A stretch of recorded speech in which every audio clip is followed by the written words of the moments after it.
Let's now shift focus over to the United States. Trump's trade advisor, Peter Navarro, continues his attacks and has called India Kremlin's Laundromat. This is not the first time. He's also done it in the past, and he's dubbed the Ukraine conflict as Modi's war. Riled up by India, China coming together at the SCO, Navarro also accused India of cozying up to authoritarians. Here's more. Everybody in America loses because of what India is doing. The consumers and businesses and everything lose, and workers lose because India's high tariffs cost us jobs and factories and higher wages. And then the taxpayers lose because we got to fund Modi's war. The road to peace runs in part through New Delhi. That's Peter Navarro, a staunch Trump loyalist and the White House trade advisor. The very man who just days ago referred to India as a laundromat for the Kremlin. And now he's calling the war in Ukraine as Modi's war, doubling down on Trump administration's hardline stance on India. Talk about shifting the goalpost. This after a failed Alaska summit, one where the U.S. president himself accorded a red carpet welcome to his good friend Putin, the very man branded as a war criminal by the wider West, including the United States. In fact, Navarro did not just stop at Russia.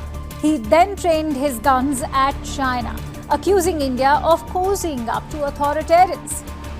India, you're getting in bed with authoritarians. China invaded Aksai Chin and all your territory. They're not your friends. And Russia, come on. Now here's a quick reminder for Peter Navarro. Donald Trump has already been in bed with authoritarian China.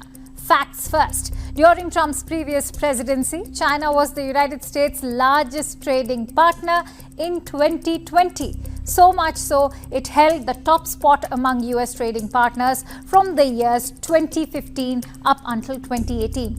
In fact, till date, China remains among the top 3 trading partners to the United States, the other 2 being Mexico and Canada. This according to the U.S. International Trade Commission.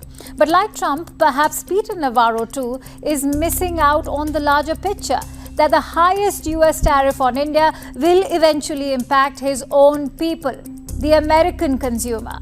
To begin with, their kitchen cabinet. Majority of U.S. export of cooking spices is from India. Last year alone, the United States imported more than $410 million in spices from India. So the 50% tariffs on the country's imports will drive costs higher.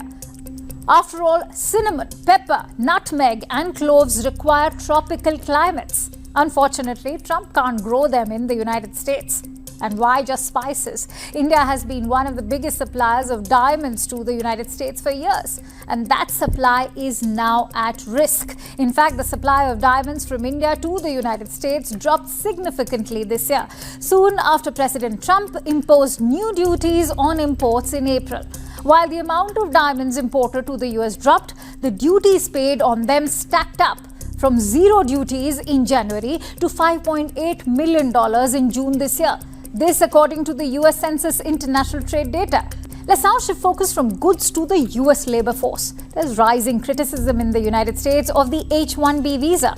Indians are the prime beneficiary of it. Data from the US government shows that Indians account for more than 70% of all H-1B petitions approved each year since 2015.